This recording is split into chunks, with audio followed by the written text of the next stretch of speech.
पूजनीय संत समाज, सज्जनों और देवियों, हम लोगों को ये विचार करना चाहिए कि हम कौन हैं, जहाँ आए हैं वहाँ हमारा कौन है और क्या है, हमें दुख क्यों है और ये दुख से छुटकारा कैसे होगा। ये जीवन का खास प्रश्न है। जीवन के महत्वपूर्ण प्रश्न आदमी इसके विषय में सोच भी नहीं पाता है। जन्म हुआ, अचेत रहा, बढ़ा, पढ़ा लिखा या नहीं भी पढ़ा, काम धंधा किया, विवाह किया, बाल बच्चे पैदा हुए, किसी के नहीं भी होते हैं। बच्चों में रीझा और खींचा और रोते रोते मर गया। झोपड़ी वाले ही नहीं, महल वाले भी सब रो रहे हैं, पूरा संसार रो रहा है। असंतोष, खिन्नता, अवसाद, पीड़ा, प्रतिक्रिया, मन के नरक में सारा संसार जी रहा है। धन्य है वो उंगली पर गिने जाने योग्य जो मन के नरक से ऊपर हो गए। मन के नरक में नहीं, सब मन के नरक में जल रहे हैं और समझते हैं हम उन्नति कर रहे हैं। दुनिया की उन्नति की भी आवश्यकता है। जीवन गुजर दुनिया की वस्तुओं से होता है, इसलिए आदमी जहाँ रहे तहाँ श्रमशील रहे, कर्मठ रहे, कर्म करे, स्वजनों परिजनों के प्रति सद्भाव रखे। जिम्मेदारियां ज़्यादा स्वजनों के प्रति होती हैं, उनकी सेवा करे। परिजनों के लिए भी जहाँ बन सके, कोई तकलीफ में है और कुछ कर सके तो करे, सेवा भाव रखे, परिश्रमी रहे। लेकिन अपने जीवन के विषय में समझे, अपने आप को समझे। हम क्यों कमाते हैं? खाने के लिए। क्यों खाते हैं? जीने के लिए। क्यों जीते हैं? इसका पता नहीं। जिए जा रहे हैं, घसीट घसीट करके जी रहे हैं, रो रो के जी रहे हैं, शिकायत कर कर के जी रहे हैं। रोते रोते जन्मना, शिकायत करते करते जीना और पछताते पछताते मर जाना, यही संसार की मानव नियति है। नियति नहीं है, ये हमारे अविवेक का फल है। रोते रोते जन्मना तो मनुष्य की प्रकृति की स्थिति है। जानवर रोते रोते नहीं जन्मता है, आदमी रोते रोते जन्मता है। ये नहीं बदलेगा, लेकिन शिकायत और पश्चाताप ये जीवन से समाप्त हो जाए। हम जन्मते हैं रोते रोते, उसमें परिवर्तन करने कोई गुंजाइश नहीं, प्रकृति की देन है वो। लेकिन जो बड़े होकर के हम शिकायत में लग जाते हैं, ये दुख है। और फिर पछतावा में, जीवन में शिकायत करते हैं और अंत में पछताते हैं। आसपास के लोगों के लिए हमारी शिकायत रहती है, लोग गलत हैं, हम गलत नहीं। लेकिन अपनी गलती देखी जाए तो अपने में भी गलतियां मिलेंगी। और जिसकी अपनी गलतियां समाप्त हो गई हैं, उसको शिकायत करने की ज़रूरत नहीं, वो अपने आप में कृतार्थ है। वो किसी को देखेगा जब त्रुटि और संभव है तो समझा देगा प्रेम से, दोष देखने के चक्कर में नहीं पड़ेगा, अपने को संभालेगा। मैं कौन हूँ और मेरे इर्द गिर्द ये सब जो हैं ये मेरे कौन हैं, और दुनिया में मेरा क्या है? क्या इस पर 10 मिनट भी आदमी सोचता है? अंधाधुंध में जिंदगी बीतती, कमाने खाने, खुराफात करने, लड़ाई झगड़ा करने, कलह करने, वैमनस्य करने, इन्हीं सब में जीवन बीतता चला जाता है। भोगों की लालसा जितनी होगी खुराफात उतनी होगी, भोगों की लालसा जितनी घटेगी खुराफात घटेगी। भोगों की लालसा जिनकी शून्य हो जाती है उनकी जीवन से खुराफात शून्य हो जाती है, वह स्वर्ग में जीते हैं। पौराणिकों का स्वर्ग तो मलिन है, चाहे किसी भी पौराणिक का स्वर्ग हो, उसमें क्या है? वहाँ यहाँ के भोगों से उत्कर्ष भोग है। सुंदर शरीर और सुंदरियां वहाँ मिलती हैं, लाखों बरस सुख भोग भोगें। और ऐसे भी मत हैं जिसमें माना गया है कि जब स्वर्ग में गया तो सदा ही स्वर्ग में रहेगा और वहाँ इच्छित भोग भोगेगा।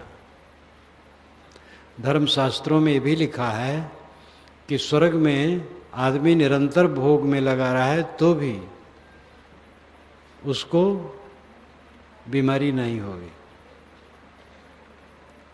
वहाँ पर बीमारी होती ही नहीं, क्योंकि यहाँ बीमारी हो जाती है तो उसका प्रबंध वहाँ करना पड़ेगा, तभी तो अच्छा लगेगा। ये सब स्वप्न है। स्वप्न क्या है? पूरा झूठ है, कहीं स्वर्ग वर्ग नहीं। आध्यात्मिकों का स्वर्ग अंतर्मुखता है। स्व ग स्वर्ग, स्व अपने में, ग गमन, अपने में लौट आना स्वर्ग है, अंतर्मुख हो जाना स्वर्ग है। ये जीवन बहुत कीमती है। औरंगजेब मरते समय अपने पुत्र को पत्र लिखा था, जिंदगी बहुत कीमती थी लेकिन बेकार गई। 90 वर्ष की उम्र में वो घोड़ा पर बैठा महाराष्ट्र के क्षेत्र में तलवार लिए स्वयं चलता था, कैंपों में रहता था। राजधानी में रह करके आराम करना चाहिए, खुदा की इबादत करना चाहिए, लेकिन उस समय भी उसको तृष्णा थी और मरने लगा तो पश्चाताप किया। ये लड़ने के लिए जिंदगी नहीं है, मनुष्यों से लड़ने के लिए नहीं है, अपनी बुराइयों से लड़ने के लिए है। न मारा आपको जो खाक हो अक्सीर हो जाता, अगर पारे को अक्सीर घर मारा तो क्या मारा? बड़े मोजी को मारा, नफ्स अम्मारे को घर मारा, नहंगो अजदहा और शेर नर मारा तो क्या मारा? पारा का भस्म बनाया, अक्सीर दवा बना ली तो क्या बनाया? अपनी बुराइयों को मार करके जिसने अक्सीर दवा बनाई वो असली है। बड़े मोजी को मारा, नफ्स अम्मारे को घर मारा, अपनी बुरी इच्छाओं को जिसने मारा, बड़े मोजी को मारा, बहुत बड़े घातक को मार दिया। नहंगो अजदहा और शेर नर मारा तो क्या मारा? घड़ियाल मारा, सांप मारा, सिंह मारा तो क्या मारा? अपने से लड़ने के लिए जीवन है, अपनी बुराइयों से लड़े, दूसरे से लड़ने के लिए जीवन नहीं है। लड़ लड़ करके हमने नरक कर दिया है। घर में लड़ाई, समाज में लड़ाई, पार्टी में लड़ाई, देश में लड़ाई। राजनीतिक दशा इतनी खराब आजकल हो गई है, अभी भी राजनेता ऐसे हैं जो दिव्य हैं। अपने स्तर में राजनेता भी ऐसे हैं जो बहुत अच्छे हैं, थोड़े हैं, और हर पार्टी में अच्छे हैं, लेकिन गंदे इतने भर गए हैं। ऐसा ऐसा स्टेटमेंट बिल्कुल वाहियात, बिल्कुल देश में आग लगाने वाला। भोग की भावना बहुत बढ़ गई, इसलिए सब चीज़ें विकृत हो गई। अपने को पहले समझो मैं कौन हूँ। ये हिंदू मुसलमान की बात नहीं, ब्राह्मण शूद्र की बात नहीं, कबीरपंथी वैष्णव की बात नहीं। आप हैं, आपकी सत्ता है, आप कौन हैं। ये कोई संप्रदाय की बात नहीं।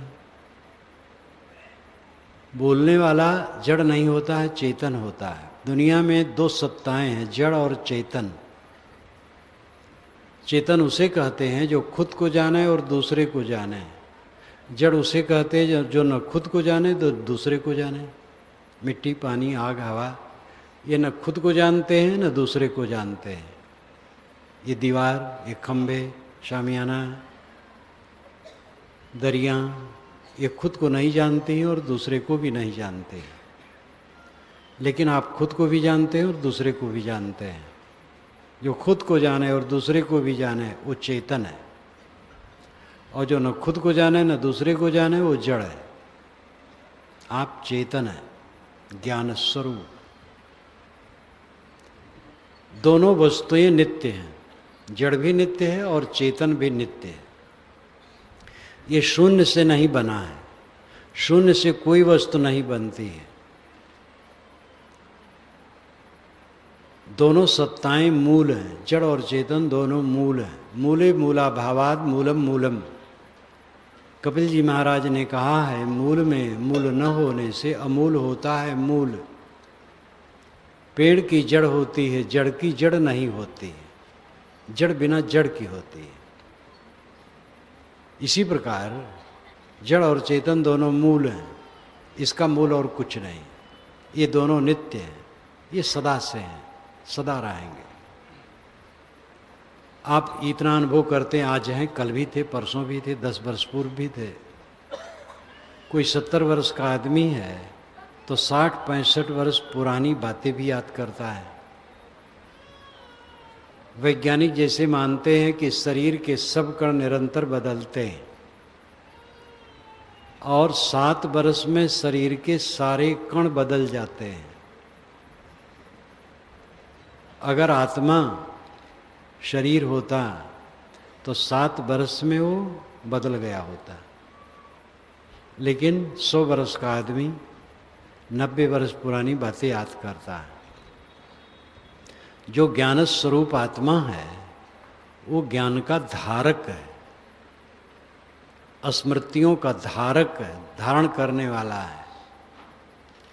स्मृतियों के पुंज आप नहीं हैं, ख्यालातों के आप पुंज नहीं हैं। सारे ख्यालात, सारे स्मरण आपके सामने आते हैं और लुप्त होते हैं। आप उनको देखते हैं और जानते हैं। इसलिए स्वयं को समझना चाहिए, मैं कौन हूँ। मैं जड़ नहीं हूँ, मैं चेतन हूँ और नित्य पदार्थ हूँ। मेरा अस्तित्व आज है और पहले भी था, अब आगे भी रहेगा। जड़ का भी अस्तित्व आज है और आगे भी रहेगा। जड़ विकारी है, उसमें परिवर्तन होता है। आत्मा निर्विकारी, उसमें परिवर्तन नहीं होता है। मिट्टी का घट बन गया, घट टूट करके मिट्टी में मिल गया। पानी से बुलबुले बने, बुलबुले फिर पानी में रूप हो गए। आत्मा ऐसा कुछ नहीं, वो निर्विकार है, वो कुछ हो करके होता नहीं है। ये प्रचार है कि जीव ईश्वर का अंश है। यह एक विशिष्टाद्वैत मत का मत है। अयोध्या में विशिष्टाद्वैतवादी, द्वैतवादी कई संप्रदाय हैं वैष्णव में। जो विशिष्टाद्वैतवादी हैं वो ये मानते हैं कि जीव ईश्वर का अंश है। द्वैतवादी नहीं मानते।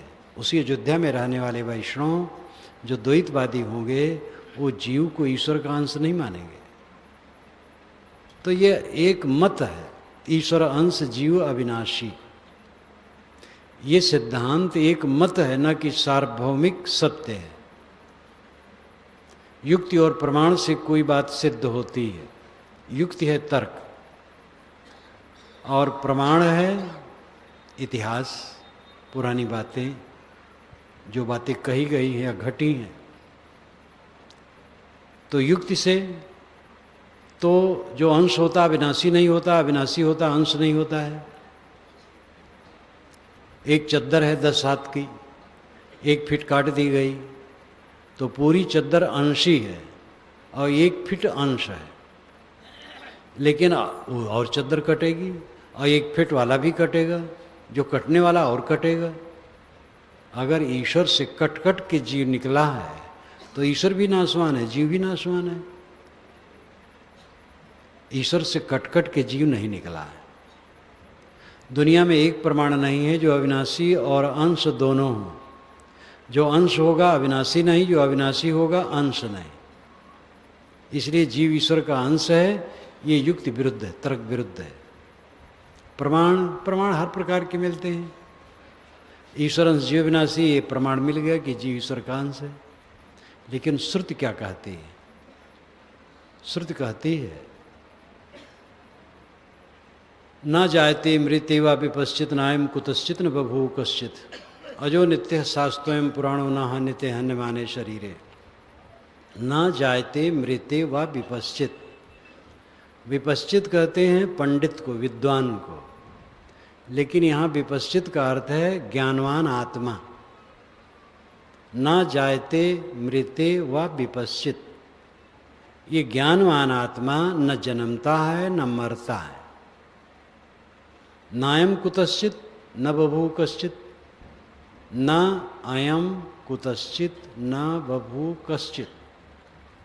कुतश्चित, कश्चित, न बभू, इन 3 बातों पर ध्यान दो।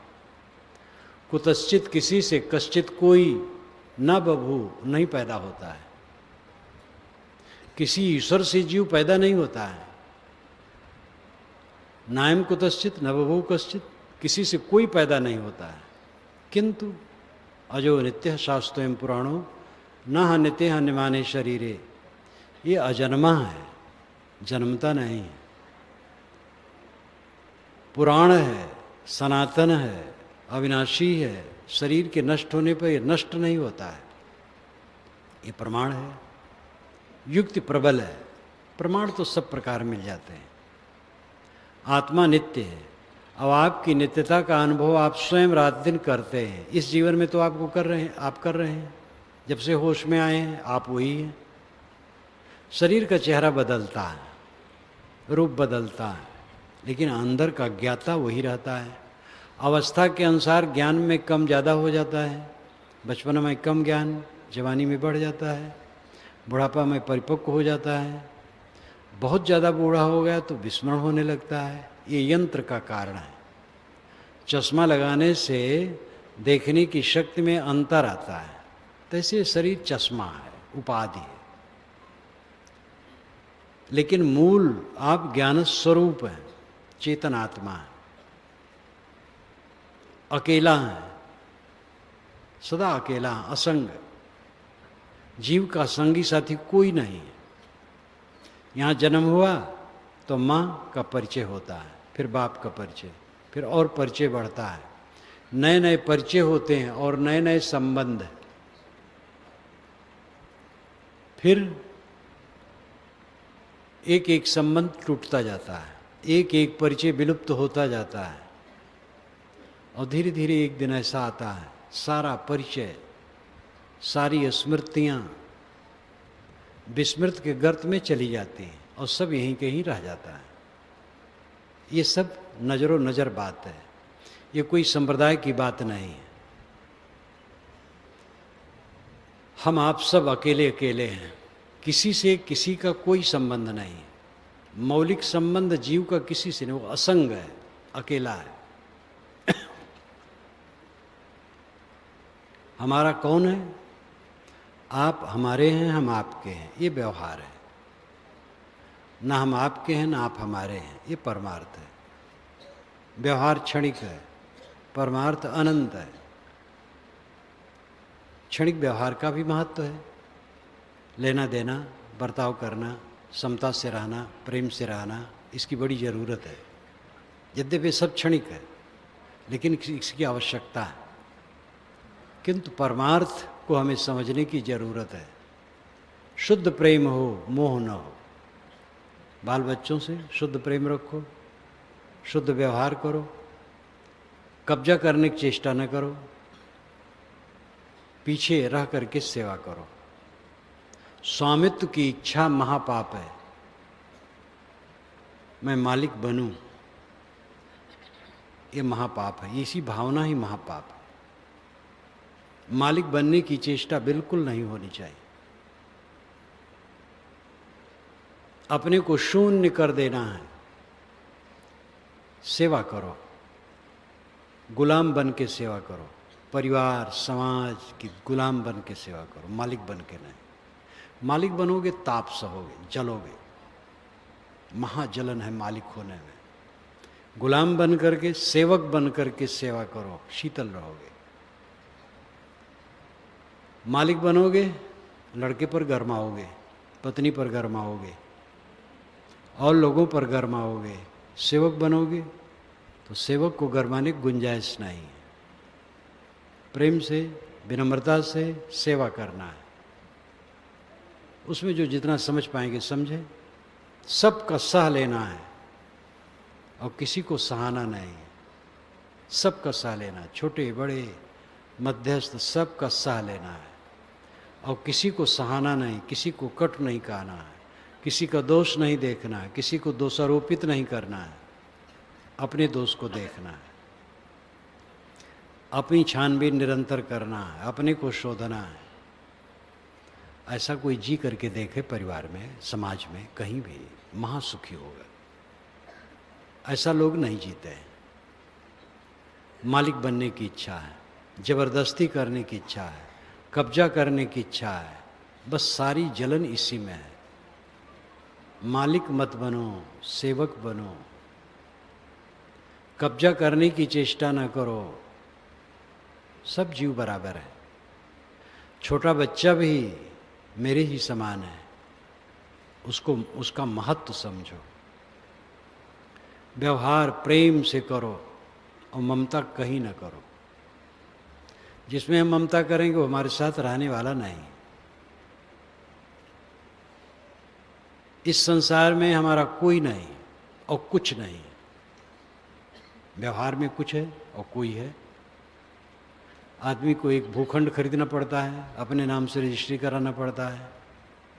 यद्यप जिस जमीन की रजिस्ट्री मैंने अपने नाम कराई है, करोड़ों करोड़ों लोगों के नाम पर वो रजिस्ट्री हो चुकी, और करोड़ों करोड़ों लोगों के नाम पर आगे भी रजिस्ट्री होती रहेगी और किसी की नहीं रहेगी। वो ये वसुधा काहू की न भई, सदा रहे सुख संयम अपने वसुधा आदि कुमारी। ये कबीर साहब की पंक्ति है बीजक की। सदा रहे सुख संयम अपने वसुधा आदि कुमारी। सदा सुख संयम से, अपने पर संयम करने से होता, परहेजगारी। सदा रहे सुख संयम अपने, अपने ऊपर संयम करने से, परहेज करने से सदा सुख रहेगा, स्थिर सुख रहेगा। वसुधा आदि कुमारी, वसुधा तो शुरू से कुंवारी है। वसुधा कहते हैं पृथ्वी को, वसु कहते हैं धन को, धा कहते हैं धारण करने वाले को। पृथ्वी धन धारण करती है, सारे रत्न इसी से निकलते हैं, फसल इसी से निकलती है, फल फूल सब कुछ तो ये इसी से निकलती है। सबकी उत्पत्ति धरती, सब जीवन प्रतिपाल। इसलिए धरती को वसुधा कहते हैं। वेद में लिखा है कि पृथ्वी माता के अंदर भोजन का थाल रखा हुआ है, निकाल के खाओ। बड़े मीठे वचनों में कहा गया। थोड़ी मेहनत करो, खूब उसमें भरा हुआ है व्यंजन, अन्न। तो ये धरती वसुधा कहलाती है, धन को धारण करने वाली। साहब कहते वसुधा आदि कुमारी, शुरू से कुंवारी है। इसको आज तक कोई ब्याह नहीं पाया।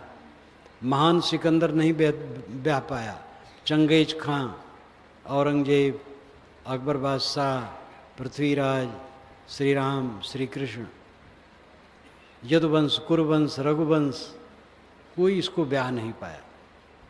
नाम कितने लिए जाए, सब आए और गए। आया कबीरा फिर गया, झूठा है अहंकार। रतन का जतन करो, माड़ी का श्रृंगार। आया कबीरा फिर गया, झूठा है अहंकार। वसुधा आदि कुमारी, वसुधा सदा से कुमारी है। वसुधा पर कब्जा करने की जिसकी चेष्टा होती है वो पागल है। लेकिन दूसरा पक्ष है, कुछ कब्जा की जरूरत है। खरीद लिया, अपने नाम से करा लिया, आप कब्जा करके बैठो, कोई नहीं बोलेगा। आध्यात्मिक दृष्टि से उस पर भी कब्जा न रखो, व्यवहारिक दृष्टि से कब्जा रखो। आध्यात्मिक दृष्टि से समझो कि ये मेरा नहीं।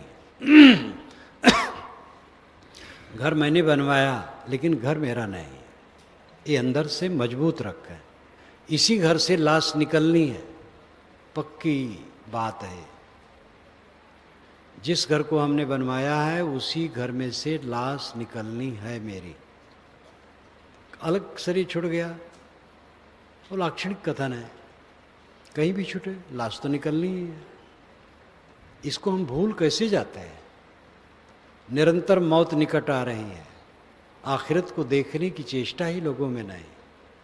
एक कवि ने कहा है, बका पर किसी को ध्यान ही नहीं। बका शेष, अंत में क्या रहेगा? यत्पते क्वा गता मथुरापुरी, रघुपते क्वा गतोत्तर कौशला, इत विचिंत मन कुर्सी स्थिरम नसदिदम जगत इत्येव धारे। यद्यपति श्री कृष्ण महाराज के मथुरा का ऐश्वर्य कहाँ गया? रघुपति श्री रामचंद्र जी के उत्तर कौशल का ऐश्वर्य कहाँ गया? आप अपने लिए क्या बंदोबस्त किए? कोई बंदोबस्त काम करेगा? ये सारा बंदोबस्त शरीर तक है, आगे के लिए क्या कर रहे हैं? जो आज के लिए किया जाएगा वही आगे के लिए रहेगा। जाको दर्शन इत है ताको दर्शन उत, जाको दर्शन इत नहीं ताको इत न उत। आज ठीक है तो आगे ठीक रहेगा। ये नहीं कि मकान दुकान सब ठीक है तो वही। जीवन ठीक है, मन ठीक है, इंद्रियों का बर्ताव ठीक है, मन निर्मल है तो आगे भी सुख शांति।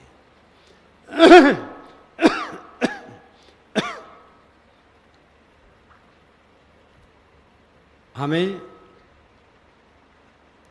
अपने आत्मा को समझने की जरूरत है।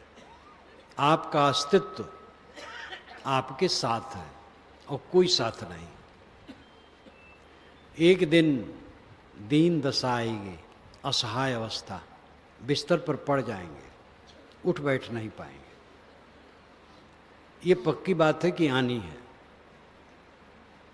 और अकेला होना है। बीमारी में आदमी को अकेलापन महसूस होता है। हमें शरीर में पीड़ा है, कोई हमसे लिपट के प्रेम करना चाहे, हम कहेंगे भैया बस कुछ नहीं अच्छा लगेगा।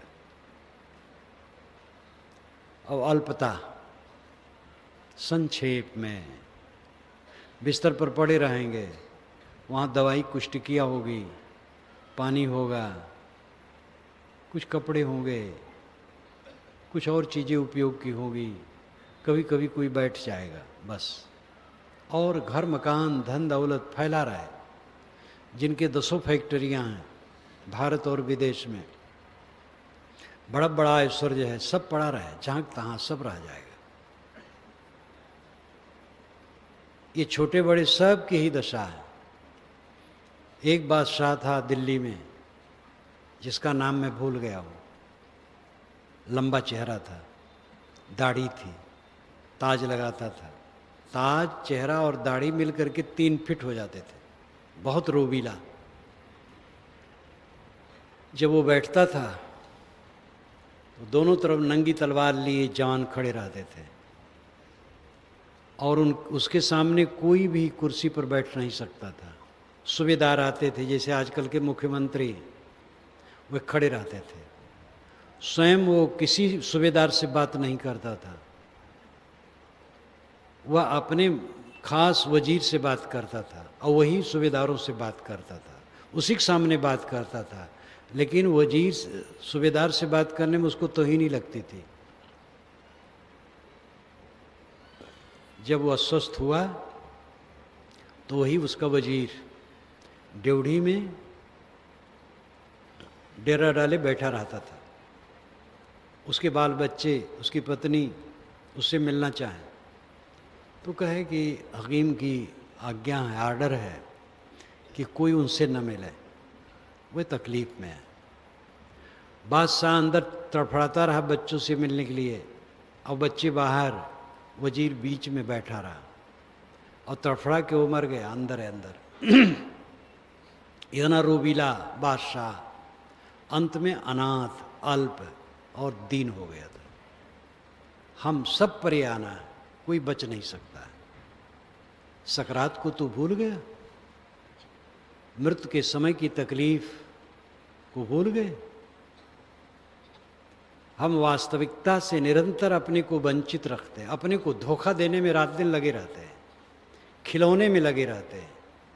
दुनिया की चमक दमक, दुनिया की वस्तुएं एक खिलौने, ऐसी में हम भूल जाते हैं अपने को पहचानें, अपने को समझें और ये समझें कि जहाँ तक विस्तार है, मिलना जुलना, ये मेला है, एक दिखावा है, थोड़े दिन का है। ये कोई गूढ़ तत्व नहीं है, बहुत सरल है समझना, लेकिन दृष्टि इस पर जाए तब। दृष्टि तो है मोह पर, वैर पर, घृणा पर, कलह पर, तमाम विकारों पर, भोगों को लेकर के, धर्म के नाम पर बकवास। हमारा संप्रदाय, हमारा संप्रदाय, केवल हमारा संप्रदाय राह खुदा है और सब जुदा है। ये निरर्थक दंभ है। संप्रदाय तो सब मनुष्य के बनाए हैं। संप्रदाय घरौंदे हैं, खेत जमीन वही है, मेड़े बनाई गई है। सत्य एक है, मेड़े संप्रदाय बनाए गए। कोई संप्रदाय सत्य का एकाधिकारी ठेकेदार नहीं है। एक एक संप्रदाय में, एक एक मजहब में शाखा प्रशाखा, फिरके और घोर अहंकार और घोर कलह, ये सब अज्ञान का पसारा है। तथ्य सामान्य है, हम हैं वही आप हैं। आवश्यकताएं सबको एक हैं, दुख सबका एक है, दवाई सबकी एक है। अपने को शोधना क्या कर्तव्य है? अपने को शोधना, आत्मज्ञान, आत्मशोधन, आत्मसंतोष, ये जीवन का क्रम है, असली जीवन का। आत्मबोध, खुद का बोध, खुद का ज्ञान, और आत्मशोध, अपने को शोधना। शोधने का अर्थ है जैसे कि चावल में कंकड़, कीड़े, कचड़े, उनको निकाल देना, चावल को शोधना है। तेल शोध करके आता है, तब वो काम देता है रिफाइन होकर। अपने आप को शोधो, आत्मशोध। जो अतिरिक्त चीज़ें निकाल दो, आत्मा के अलावा सब कुछ निकाल दो विचार से। जो मन में कलह है पाप है, मोह है पाप है, वैर है पाप है, ईर्षा, क्रोध, काम, लोभ, मोह पाप है, विजाति है, अनात्म है, इनको निकाल दो। ये शोधना है, आत्मशोध। और आत्मसंतोष, जीवन का परम फल है आत्मसंतोष। अपने में लौट आना, अपने में लौट आओ। परमात्मा का ध्यान कैसे आप करेंगे? परमात्मा आप मन से गढ़ेंगे, 4 हाथ वाला, 8 हाथ वाला, 20 हाथ वाला, 1000 हाथ वाला, सांवला, गोरा, मुकुटधारी, धनुर्धारी, चक्रधारी, मान लो ये सब नहीं करेंगे। ये कल्पना करें कि ईश्वर सर्वत्र व्याप्त है, वो भी आपकी कल्पना है। ईश्वर किसी लोक में है, ये भी आपकी कल्पना है। ये सब कल्पनाएं हैं, और अच्छी कल्पनाएं हैं। इससे मन थोड़ा अच्छा बनता है। जहाँ मन काम में लगा है, क्रोध में लगा है, द्वेष में लगा है, इससे हट करके किसी परमात्मा में लगा है तो अच्छा है। ये परमात्मा आपके मन का बनाया है, लेकिन अच्छा है। ये अच्छा खिलौना है, खराब खिलौना नहीं। लेकिन इससे भी ऊपर उठना होगा। जब कुछ नहीं सोचा जाता है, सारा सोच खत्म, उसको कहते निर्विकल्प,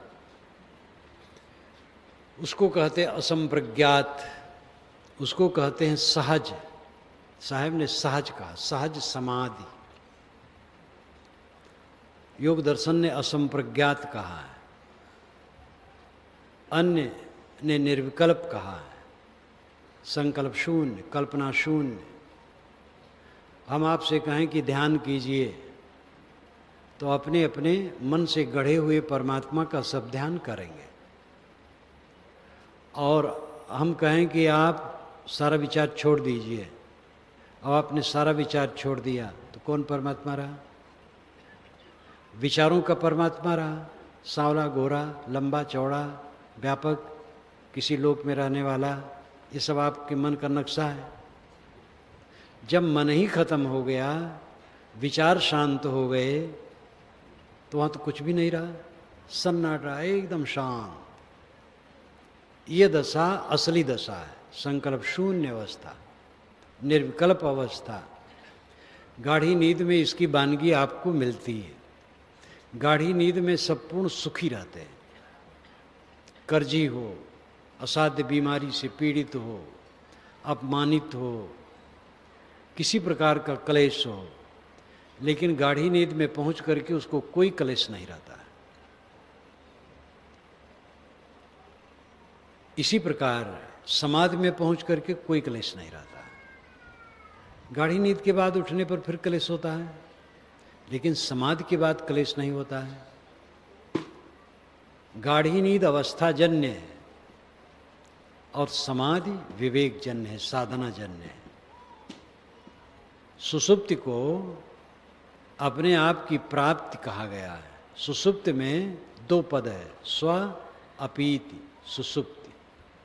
ये श्रुत में बात आती है, स्व अपीति सुषुप्ति। स्व नाम खुद, अपीति नाम पाना, खुद को पाना सुषुप्ति है। जागृत अवस्था में हम प्रपंच को प्राप्त होते हैं, इसलिए दुखी रहते हैं। ज्ञान नहीं है, जो ज्ञान में रमता है उसको दुख नहीं है, तो समझता है ये प्रपंच है। प्रपंच नाम विस्तार, हानि हुई, लाभ हुआ, सम्मान हुआ, अपमान हुआ, कोई प्रशंसा किया, कोई निंदा किया, घट गया, बढ़ गया, कोई मर गया, कोई जन्म लिया। ये प्रपंच रात दिन चलेगा। विवेकवान इसमें सुखी दुखी नहीं होता है, सम रहता है। उसका सुख आंतरिक है। विवेक नहीं है तो गाढ़ी नींद में तो सुख है, लेकिन नींद खुली तक दुख है। और जिसका विवेक जग गया तो जागृत में भी सुखी है और सुषुप्त में भी सुखी है, समाधि में सुखी है, सब समय सुखी है। सब समय सुख की स्थिति बनी रहे, इसके लिए समाधि की आवश्यकता है, ध्यान की आवश्यकता है, अपनी तरफ लौटने की आवश्यकता है। अपनी तरफ लौटो, अपने को पाओ। हम चाहे जितना पाएं खो जाएगा। जीवन में हम देखते हैं कि बचपन से जब से होश में आए हैं, पता नहीं कितनी चीज़ें पाए हैं और सब खो गया। शरीर में जवानी आई और चली गई, जो है वो भी जा रहा है, कुछ रहने वाला नहीं। लेकिन मैं स्वयं, मैं से अलग कैसे हो सकता हूँ? आत्मा से आत्मा कभी अलग नहीं होता है।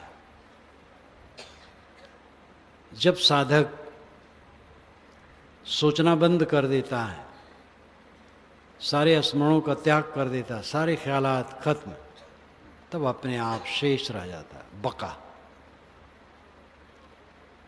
संख्या में हम भाग करते हैं, जब तक संख्या रहती है भाग होता जाता है, और जब एक रह गया तो शेष, वही बका। आप बका पर ध्यान दें, बाकी क्या रहेगा? हमारा कुछ नहीं रहेगा, अपना आपा रहेगा। अपने आपा को संभालो, अपने को समझो। बड़ा सूक्ष्म विषय है ये, और जीवन तभी सार्थक होगा जब अपने को समझें, अपनी तरफ लौटें। हम भागते हैं दुनिया के भोगों के पीछे, नाम के पीछे, पद प्रतिष्ठा के पीछे, सब पानी के बुलबुले की तरह बन करके मिटने वाले हैं। बड़े बड़े ऐश्वर्य वाले थोड़े दिन में खो जाते हैं, कौन यहाँ रहता है। समुद्र में जैसे तरंगे उठती हैं, तैसे जितना भी दिखाई देता है सब मिट्टी की तरंगे हैं, मिट्टी से बनी और फूट करके मिट्टी में मिली, कुछ स्थिर नहीं। अपने आत्मा को पहचाने, अपने आप को पहचाने, अपनी तरफ लौटें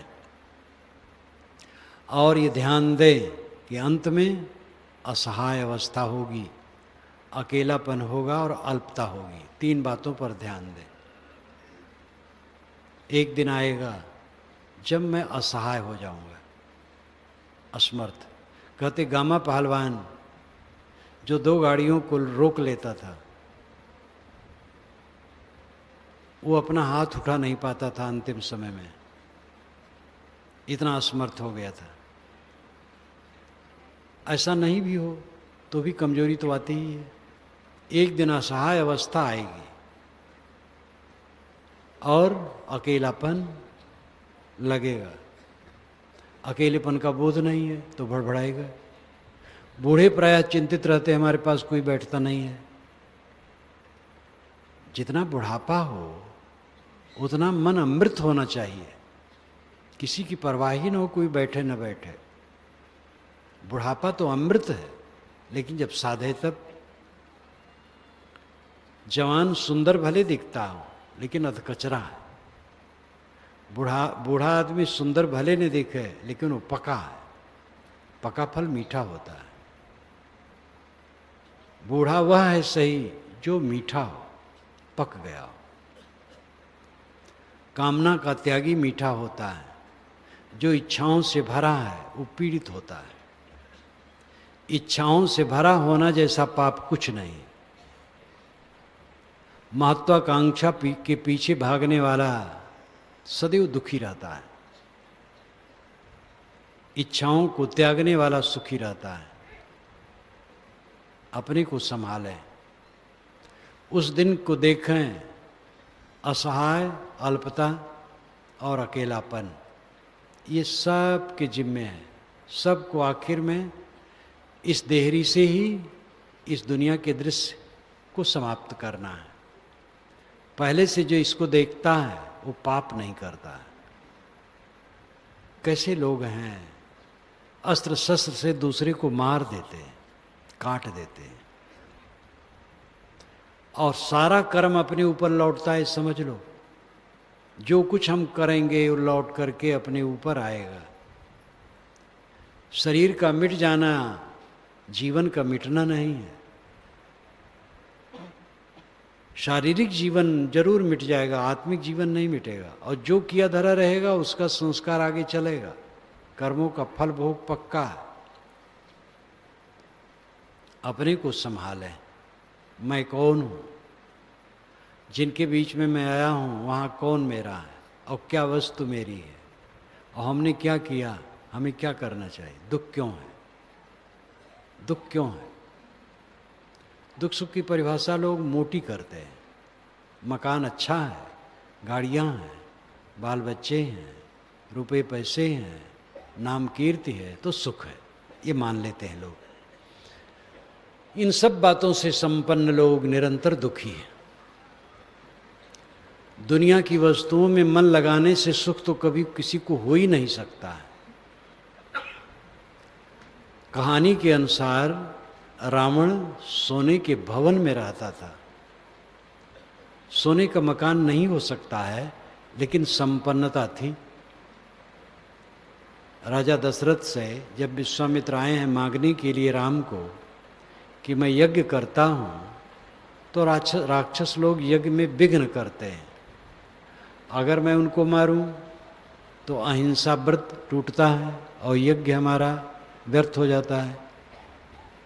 इसलिए राम को दीजिए राक्षसों से रक्षा करें। तो दशरथ ने कहा 16 वर्ष, राम तो 16 वर्ष की उम्र से भी कम है, वह राक्षसों से क्या लड़ेंगे, मैं चलूंगा। लेकिन अगर रावण है तो मेरी हिम्मत नहीं है, दशरथ ने कहा। ये वाल्मीकि रामायण में आता है। वाल्मीकि रामायण के अनुसार इस पृथ्वी तल पर रावण के समान न कोई बलवान था न विद्वान था। वेद विद्याव्रत स्नातः, ये वाल्मीकि रामायण में रावण के लिए कहा गया। वेद विद्याव्रत स्नातः, वेद विद्याव्रत से स्नात था। स्नात का अर्थ है जिसने स्नान कर लिया हो। गुरुकुल में बच्चे पढ़ते थे पहले, तो जब विद्या पूरी हो जाती थी तो अंत में एक संवैधानिक स्नान उन्हें कराया जाता था और एक संस्कार देके उनको छोड़ दिया जाता था, घर जाओ। तो अंतिम स्नान जो कर लिया गुरुकुल में उसको कहते थे स्नातक, क्योंकि स्नान कर लिया है। वो शब्द आज भी प्रचलित है, उस अर्थ में नहीं, उत्तीर्ण अर्थ में है। वहाँ भी उत्तीर्ण ही है, लेकिन स्नान करने से वो शब्द बना है स्नातक। ऐसे कई शब्द ऐसे होते हैं जो आगे बढ़ जाते हैं, दूसरा अर्थ ले लेता है, मूल में कुछ रहता फिर आगे और बढ़ जाता है। वेद विद्याव्रत स्नातः, वेद विद्याव्रत में स्नात था रावण, बलवान, विद्वान, संपन्न, लेकिन क्या सुखी था? पराई स्त्री की सुंदरता सुन करके खलबला जाना, समुद्र पार करना, उसके लिए तपसी का वेश बनाना, एक अबला को धोखा देना, जबरदस्ती उठा लाना, ये सुखी होने के लक्षण है। मंत्री और अच्छे समझदार लोग सब समझाए, रावण ने कहा मैं टूट सकता हूँ, झुक नहीं सकता हूँ। और परिणाम क्या हुआ? टूटा। कौन रह जाता है? सारा बल निरर्थक है। बल का घमंड नहीं होना चाहिए। बल उसका है जो आत्मबली है। दूसरे को मारने वाला वीर नहीं है, अपने को मारने वाला वीर है। अपनी बुराइयों को, अपने पर विजय वीरता है, दूसरे पर विजय वीरता नहीं। अपने पर विजय करो। तो दुख, दुख क्यों है? हमारे दोषों से है। मन में दुख है तो दोष है, मोह का दोष है। दुनिया की वस्तुओं में मन रखेंगे दुख होना पक्का है, क्योंकि दुनिया की वस्तुएं स्थिर नहीं है, परिवर्तन उनमें है, हरदम भय है। सब बिगड़ा हुआ है, सब बिगड़ा हुआ है, सब भय भय भय भय से भरा। आत्मा में मन रखो जो अमर है, फिर निर्भय पद है। इसी को आप कह सकते, परमात्मा में मन रखो, खुदा में मन रखो, अल्लाह में मत रखो, मन रखो। शब्द है अल्लाह, खुदा, परमात्मा, ब्रह्म, ईश्वर, राम, रहीम, ये शब्द है। इन सब का सार अर्थ है अंतरात्मा, जो सबके अंदर में विद्यमान है। स्व से अलग कहीं परमात्मा मिलने वाला नहीं है। परमात्मा कैसे मिलता है? आँख से जो मिलेगा वो रूप होगा, नाक से मिलेगा वो गंध होगा, कान से मिलेगा वो शब्द होगा, जीभ से मिलेगा वो रस होगा, चाम से मिलेगा स्पर्श होगा, मन से मिलेगा संकल्प विकल्प होगा। 5 ज्ञानेंद्रियां, छठा मन है। इन्हीं छहों से हमें कुछ मिलता है। तो इन छहों से क्या मिलता है? विषय, पदार्थ, दुनिया की चीजें। परमात्मा नहीं। अगर परमात्मा आंखों से देखता है तो परमात्मा कैसे है? वो तो रूप है, बिगड़ने वाला है। इसलिए परमात्मा कहते लोग रहते हैं, समझते बहुत कम लोग हैं, बिरला कोई समझता है। ऋषियों ने कहा अयम आत्मा ब्रह्म, ये आत्मा ब्रह्म है। अहम ब्रह्मास्मि तत्त्वमसि, मैं ब्रह्म हूं, तू ब्रह्म है। भावुकों ने इसको पाप मान लिया, लेकिन तथ्य यही है, परमात्मा आपकी आत्मा से अलग नहीं। साहब ने कहा कस्तूरी कुंडल बसे, मृग ढूंढे बनवाए, तैसे घट घट राम है, दुनिया जानत ना है। दिल माँ खोज दिलही माँ खोजो, यह करीमा रामा। जो खुदाए महजीद बसत है और मुलुक के केरा, तीर्थ मूर्ति राम निवासी दुईमा किन्हों न हेरा। अगर खुदा मस्जिद में बसता है तो और दुनिया किसकी है, और मंदिर में राम रहता है तो और संसार किसका है। मंदिर मस्जिद में खुदा नहीं, दिल दिल में खुदा है। ये बात सब कहते हैं, कह देते हैं, प्रयोग नहीं करते, इसलिए दुख नहीं दूर होता है। दिल को दुखाने में लगे रहते हैं। दुख जो हमारा है हमारे पाप का परिणाम है। हमारा अहंकार, हमारी वासना, हमारी महत्वाकांक्षा, हमारी तृष्णा, हमारी इच्छाएं, इनसे हमें दुख है। और इन्हीं सब बातों के कारण हम दूसरे पर कब्जा करना चाहते हैं, बलात् करना चाहते हैं, जबरदस्ती करना चाहते हैं। और जितना हम कब्जा करना चाहते हैं उतना उसके कब्जे में होते हैं। अगर कोई अपनी पत्नी पर कब्जा करना चाहेगा तो पत्नी के कब्जे में हो जाएगा। पति पर कब्जा करना चाहेगी देवियां तो उसके कब्जे में हो जाएंगे। किसी भोग को कब्जा करना चाहो तो उसी कब्जे में आप हो जाएंगे। भोग करके भोगों पर कब्जा करना, भोग के कब्जे में आप हो गए।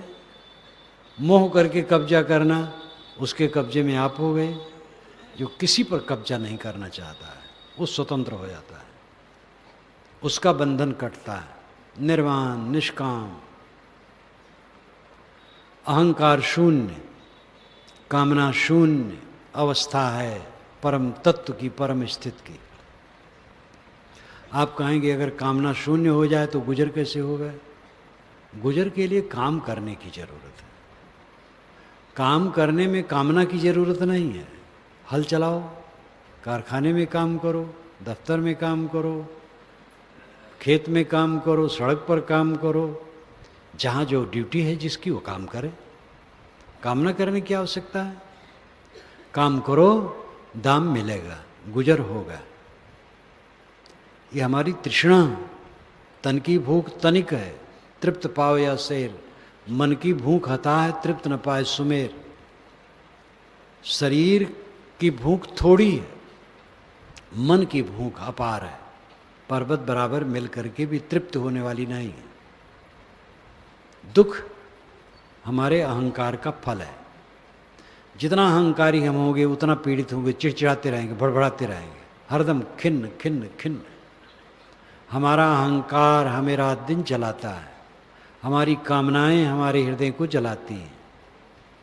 काला सर्प शरीर में खाइन सब जग झारी, बिरले तेज नवाची हैं रामई भजे बिचारी। ये कबीर साहब की साखी है बीजक की। काला सर्प शरीर में काला सांप है सबके। उसके दो पहलू हैं, एक अहंकार एक कामना। ये दोनों मिल करके काला सांप है, सबके शरीर में है। खाइन सब जग झारी, सारे संसार के लोगों को झार झारा इसने खा लिया है। बिरले ते जनबाची हैं राम ही बजे विचार। जो विचार करके राम भजन में लगता वो बचता है। राम भजन तो हिंदुओं का है, तो गैर हिंदू क्या करेंगे? शब्द है, कुछ कहना पड़ता है, शब्द असमर्थ है।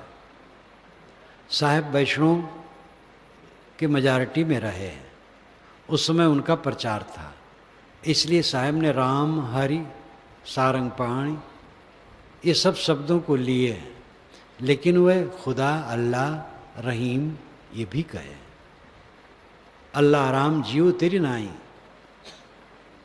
दिल माँ खोज दिले माँ खोजो ये करीमा रामा। भाई रे दुई जगदीश कहाँ ते आया, कहो कोने वो राया।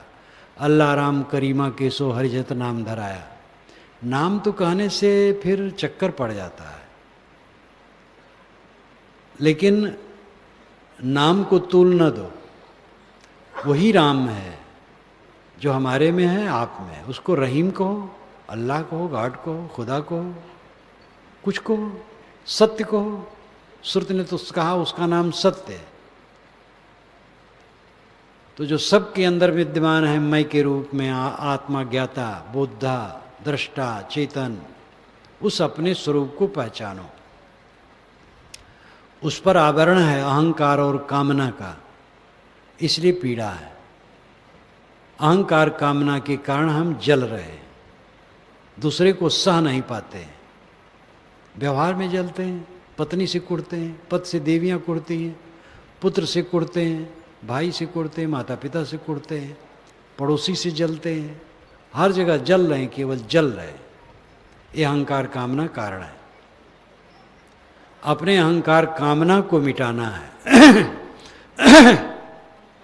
हमें किसी ने दुख नहीं दिया है, भगवान की माया नचाती है, बड़ा हल्ला है, मालूम होता है भगवान सज्जन नहीं है, दुर्जन है। वो माया रखे है और सबको परेशान करता है। भगवान भी कहते हो, भगवान को समझ नहीं पाते। भगवान की माया हमें नहीं नचाती, भगवान के पास माया रहती ही नहीं है। जिसके पास माया रहे वो भगवान नहीं, और भगवान के पास माया नहीं रहती है। भगवान वही जो मायातीत है। माया है मोह, माया है भ्रांत, माया है मन का विकार, ये अपना बनाया है। हमारे अंदर का जो मोह है किसी दूसरे भगवान ने बनाया है, हमने बनाया है। महाभ्रम कि भगवान की माया सबको नचा रही है, हमारी बनाई माया हमें नचा रही है।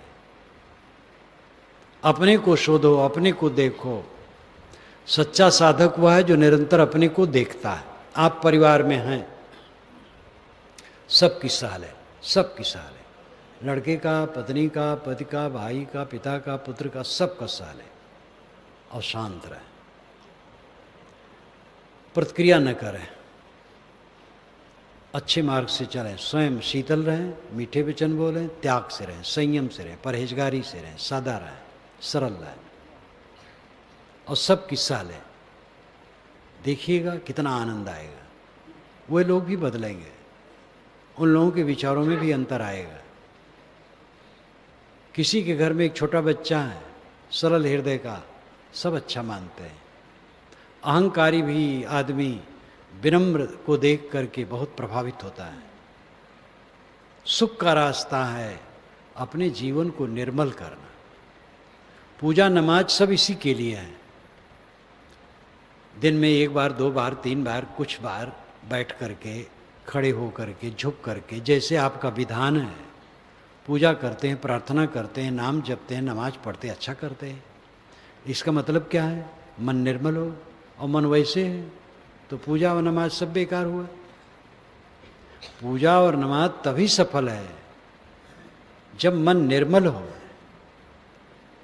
साधु वेश धर लिए, अकड़बाज बने बैठे हैं, तो साधु वेश क्या करेगा? ये बाहर के वेश, कर्मकांड, पूजा पद्धतियाँ, प्रार्थनाएं मन को कोमल बनाने के लिए। साधु का वेश मर जाने का लक्षण है। जो मर जाता है उसको कोरा कपड़ा लपेट दिया जाता है, दफना दिया जाता है, या जला दिया जाता है, या पानी में फेंक दिया जाता है। पारसी लोग जमीन पर छोड़ देते हैं। ये अंत्येष्ट संस्कार होता है। साधु का कपड़ा मृत का चिन्ह है, और साधु का कपड़ा पहन करके अहंकार करना, तो कोई दुरुपयोग करेगा तो क्या करेगा कपड़ा? क्या करे? नमाज जबान बाय बिगड़ी। जब जबान बिगड़ी तो नमाज क्या करेगी? सारी पूजा पद्धतियाँ चित्त को निर्मल करने के लिए। चित्त हमारा निर्मल हो तो हमारा दुख दूर होगा। दुख हमने बनाया है, और इसी जीवन में दुख से सर्वथा हम रहित हो सकते हैं। ये आत्मविश्वास करो। कोई भी है, गृहस्थ, विरक्त, स्त्री पुरुष, जो जहाँ है, जो लग जाएगा ठीक से वही दुख से मुक्त हो जाएगा। अपने मन को मारो, सबकी सहो, थोड़े में गुजर करो, सब में संतोष रखो। जो मिल जाए बहुत है, सह लो, किसी को सहाओ मत। देखो थोड़े दिन में आनंद कंद। ये आध्यात्मिक काम लोग नहीं करते हैं। केवल एक पक्ष है जीवन का, कमाओ, खाओ, बाल बच्चे पैदा करो, उसके लिए कलह करो, राग द्वेष करो, लड़ाई झगड़ा करो, वैमनस्य करो, विकार भरो, जलते रहो, जलते जलते मर जाओ। यही सब हो रहा है चारों तरफ। ये सारी बातें न हिंदू की है न मुसलमान की है। न ब्राह्मण की है, न शूद्र की है, न गृहस्थ की है, न विरक्त की है, न स्त्री की है, न पुरुष की है, मानव मात्र की है। मानव मात्र इस तथ्य को समझे। स्त्री और पुरुष शरीर है, आत्मा स्त्री पुरुष नहीं है। आत्मा समान है। मैं कौन हूं, किसके बीच में हूं, क्या मेरा है, क्यों दुख है? मैं शुद्ध चेतन आत्मा हूं, निर्मल हूं। जिनके बीच में है एक व्यवहार है, कोई किसी का नहीं। और चीज़ें जो मिली वो भी एक व्यवहार है, वो भी मेरा नहीं है। सब चीज़ें खत्म हो जाएंगी। दुख है मनोविकार से, दुख है हमारा बनाया, हमारे अज्ञान से, हमारी भ्रांत से। उसे हमें ही मिटाना है, कोई मिटा नहीं सकता है दूसरा। गुरु भी केवल उपदेश करेगा बस। कोई भगवान आकाश में नहीं बैठा है जो आपका दुख दूर कर दे। उसका बस चलता तो ये सांप्रदायिक दंगे होते। मंदिर मस्जिद को लेकर लोग जलते हैं, हिंदू मुसलमान को लेकर लड़ते हैं, ईसाई यहूदी लड़ते हैं। वो ऊपर बैठा हुआ अगर उसका बल चलता तो ये सब होने देता?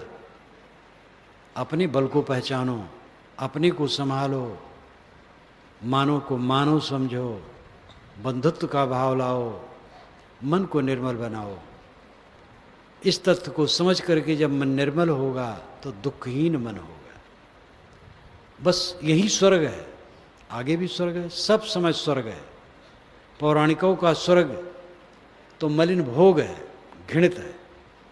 आध्यात्मिकों का भोग आत्मरति है, आत्मतुष्टि है, आत्मसंतोष है। इस पर ध्यान दें, मनन करें, आचरण करें। मैं अपनी वाणी को विराम देता हूँ। बोलिए सद्गुरुदेव की जय।